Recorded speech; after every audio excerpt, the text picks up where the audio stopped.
Bu gördüğün kişiyi tanıyor musun? Bu kişi Warren Buffett, 93 yaşında ve 100 milyar dolardan fazla servete sahip. Dünyanın en zengin insanlarından biri. Şimdi şöyle bir düşün. Warren Buffett çıkıp geliyor ve seninle yer değiştirmek istediğini söylüyor. Ne cevap verirsin? Hayır dersin değil mi? 93 yaşında hayatının son demlerini yaşayan ve güçlükle hareket eden biriyle yer değiştirmek istemezsin. Peki Warren Buffett gerçekte seninle yer değiştirmek ister mi? Kesinlikle evet. Asla ikilemde kalmaz ve tüm servetini verir bunun için. Neden peki? Warren Buffett neden seninle yer değiştirmek ister? Çünkü her şey var ama zamanı yok. Hayatta en önemli şeylerden ikisi sağlık ve zamandır. Peki sen 100 milyar dolardan daha değerli olan zamanını nasıl kullanıyorsun? Şimdi bir düşün. Kim daha zengin? 100 milyar dolarlık serveti olan 93 yaşındaki Warren Buffett mı yoksa sen mi? Hanginizin durumu daha iyi? Hepimize zenginliği, parası çok olan, istediği her şeyi alabilen bir argüman olarak öğrettiler. Peki zenginlik sadece parayla, yani maddi güçle mi ölçülür? Elbette hayır. Sağlık ve zaman hayattaki en değerli varlıklarımız ve en önemli zenginliklerimiz. Ama ne yazık ki her şey gibi bunların değerini de kaybedince anlamaya başlıyoruz. Bu videoyu zamanının değerini 60, 70 ya da 80 yaşına geldiğinde değil de şimdiden anlaman, zamanını verimli ve doğru şekilde kullanabilmen için hazırladım. Başarı için ne gerekir? Öncelikle başlamak gerekir. Çok çalışmak gerekir. Zaman ayırmak gerekir. Önüne çıkan engellere, yaptığın hatalara, başarısızlıklara yenilip pes etmek yerine bunlardan ders çıkararak ve bunlardan öğrenerek devam etmek gerekir. Bunları yapmadan gerçek başarıya ulaşan hiç kimse yoktur. Bugün başarılı diye görüp duyduğun her insan bunları yaparak başarıları elde etti ve bir yerlere geldi. Şimdi kendini sorgula. Sen bunları yapıyor musun? Hedefler belirledin mi? Planlar yaptın mı? Hedeflerin için, planların için ve hayallerin için çalışmaya ne kadar zaman ayırıyor ve ne kadar çalışıyorsun? Mesela geçen ay, geçen hafta ya da dün bunlar için ne kadar çalıştın? Zamanını boşa geçirerek bir şeylerin kendiliğinden olmasını, hedeflerini ve hayal ettiğin hayatı birilerinin gelip sana sunmasını bekleyemezsin, beklememelisin. Şimdi zaman hakkında farkındalığını artırmak, zamanı verimli kullanmak ve iyi bir şekilde çalışmak için kullanabileceğin taktiğe geçelim. Zamanını değerlendirirken kendine şunları sor. Yapmakta olduğum şey yararlı mı? Beni geliştiriyor mu? Bana para kazandırıyor mu? Planlarımı gerçekleştirmek ve hedeflerime ulaşabilmem için bana yardımcı oluyor mu? Bana bir değer katıyor mu? Şu an vaktimi geçirdiğim insanların planlarım ve hedeflerim üzerindeki etkisi nedir? Bu insanlar motivasyonumu artırıyor mu? Beni iyi etkiliyorlar mı? Gelişmeme yardımcı oluyorlar mı? Eğer bunlara cevapların hayır ise hemen o yaptığın şeyi bırak ve hemen o insanlarla münasebetini en aza indir. Ardından sana fayda sağlayacak, gelişmeni sağlayacak ve ilerlemeni sağlayacak şeyler yapmaya başla. Başarılı biri nasıl anlatılıyor bize? Şu yılda bunu yaptı, şu şirketi kurdu, ardından bu şirketi kurdu ve şu yaşta başarılı oldu. Başarılı insanların hayatını okurken genelde hep bu tarz şeyler okuruz. Yani genelde hep sonuç gösterilir bize ve sonuca yorum yapılır. Sanırsın ki bu başarılı kişiler başarılarını çok kolayca elde etmiş, başarıları kendiliğinden olmuş. O başarıya ulaşmasındaki süreç anlatılmaz ve gösterilmez. Kaç kere hata yapmış, kaç deneme yapmış, kaç kere başarısız olmuş, ne kadar emek harcamış, ne kadar zaman ayırmış, nelerden feragat etmiş, nasıl zorluklarla karşılaşmış gibi başarılı kişileri başarıya götüren şeyleri anlatmazlar ve göstermezler. Sadece ama sadece başarıları anlatılır ve gösterilir. Buzdağının suyun üstündeki kısmı ufacık ve suyun altında kalan kısım çok daha büyüktür.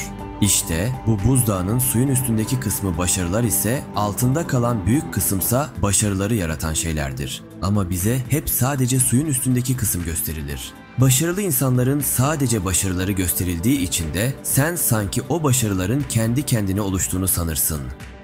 Şimdi boşa harcadığın zamanlarını düşün. Boşa harcadığın zamanlarda yaptığın şeyler sana bir şey kattı mı?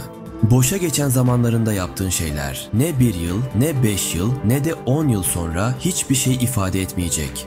Televizyonda izlediğin saçma sapan programlar, izlediğin klişe diziler, YouTube'da sana bir şey katmayan videolara harcadığın zamanlar, saatlerce oynadığın oyunlar, dışarıda öylesine geçirdiğin vakitlerde yaptığın şeyler sana hiçbir zaman ufacık bir değer bile katmayacak.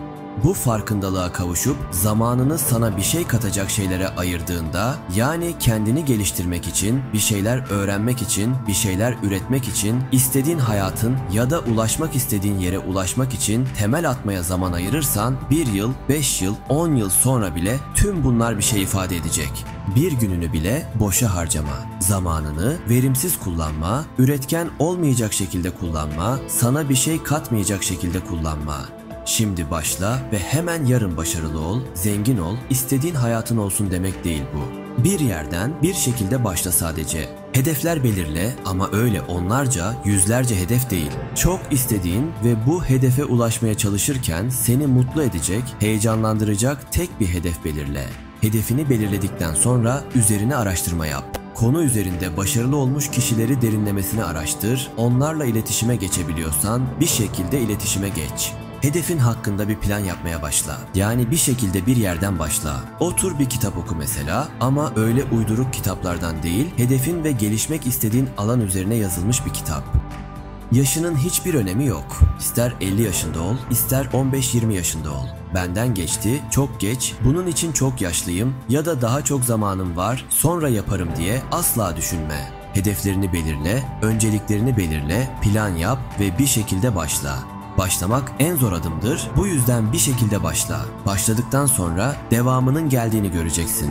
Bugün yapacağın en ufak faydalı, iyi ve üretken bir eylemin 2-3 yıl sonra çok severek yaptığın işin olabilir. Bunu bilemezsin. Sadece başla. Başlarsan ve devam edersen karşına nasıl fırsatların çıktığını bir bilsen hemen şimdi başlardın.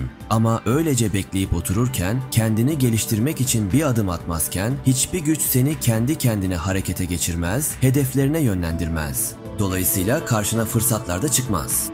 1-2 saat kitap okumak, araştırma yapmak bana hiçbir şey kazandırmaz diye düşünme. Hedeflerin için ayırdığın 1-2 saati asla hafife alma. Ulaşman gereken yer 100.000 kilometrede olsa bu atacağın ilk adımla başlar. Başlamak önemlidir ama başlamak kadar sürekliliği sağlamak da önemlidir. Yani bugün bir motivasyonla 2 saat çalışıp daha sonra eski haline dönersen hayatında hiçbir şey değişmez. Her gün az da olsa hedeflerin için çalışmaya devam etmelisin.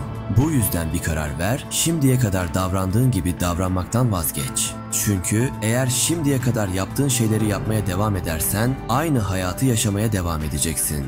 Sihirli bir değnek gelip hayatını değiştirmeyecek. Sadece sen değiştirebilirsin.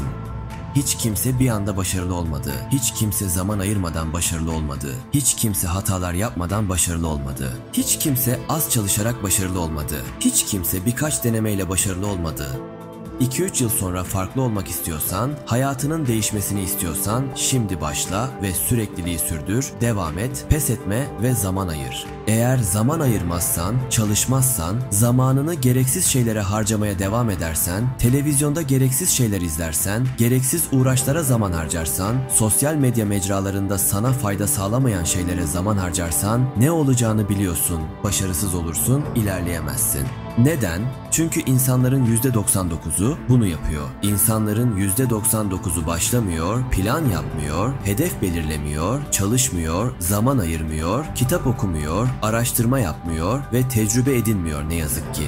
Bunlar yerine televizyonda gereksiz şeyler izliyor, YouTube'da faydasız şeyler izliyor, Instagram'da, Facebook'ta, TikTok'ta gereksiz zaman harcıyor, faydasız alışkanlıklarına devam ediyor, kendisine faydasız arkadaşlar ediniyor ve bu döngüyü ömrü boyunca sürdürüyor. Başarı bu şekilde elde edilse tüm insanlar başarılı olmaz mıydı? Ve bu insanlar bunları yaparak hayatlarının değişmesini bekliyor. Hayatı iyiye gitmediği zaman da dünya çok adaletsiz, hayat bize gülmüyor, başkaları şanslı, bizde şans yok ki gibi sözlerin arkasına sığınır. Bunları yaparsan, yani insanların %99'unun yaptığını yaparsan, onlar gibi yaşarsan hayatını sevmediğin şeyleri yaparak geçirmeye mahkum olursun. Düşük maaş alıp bütün bir ömür sabah 9 akşam 5 çalışmak zorunda kalırsın. Yıllık iznin olan 15 günlük izinde nefes bile alamazsın. 15 günlük izindeyken izin bittikten sonra döneceğin eski döngüyü düşünerek hayatına lanet okursun. Yani bir ömür düşük standartlarda yaşarsın. Etrafımızda bizi oyalayacak çok şey var. Dikkatimizi dağıtan çok şey var. Odaklanmamızı engelleyen çok şey var. Televizyon, YouTube, Facebook, Instagram, Twitter, TikTok ve daha adını bilmediğim onlarca dikkat dağıtıcı sosyal medya mecrası. Bu tarz platformları nasıl kullandığın çok önemli. YouTube'da mesela faydasız içerikleri izlemeyi tercih etmek yerine sana faydalı bilgiler sunan şeyleri izlemeyi tercih edebilirsin. Sana hiçbir şey katmayan şeylere zaman harcamak yerine ilerlemeni sağlayan, hedefine yönlendiren içeriklere bakmayı tercih edebilirsin. Bunu hemen bugün yapmaya başlayabilirsin. Çünkü faydasız içeriklerin sana katacağı hiçbir şey yok ama faydalı içerikler her zaman zihninde olacak ve hayatına etki edecek. Ömrünün sonuna doğru yaklaştığında zamanın değerini anlamak yerine şimdiden bu farkındalığı kazan ve zamanını çok dikkatli kullanmaya başla. 60'larında, 70'lerinde, 80'lerinde, 90'larında olan biri için bir günün bile değeri çoktur. Sen ise belki daha 20'lerinde, 30'larında bir insansın ve daha çok zamanının olduğunu düşünüyorsun. Bu yüzden de günlerini boşa harcıyorsun. Zaman su gibi akıyor ve bir gün hepimiz o anın geleceğini biliyoruz. 60, 70, 80 yaşına geldiğinde pişmanlık yaşamamak için, keşke dememek için, geriye dönebilseydim dememek için bugün başla, hemen başla, şimdi başla, yani bir şekilde başla. Zamanının değerini bil, günlerini boş geçirme. Yapmak istediğin şeyleri belirle, önceliklerini belirle, hedeflerini belirle. Sana engel olacak dış güçleri uzaklaştır. Başla, devam et ve asla durma.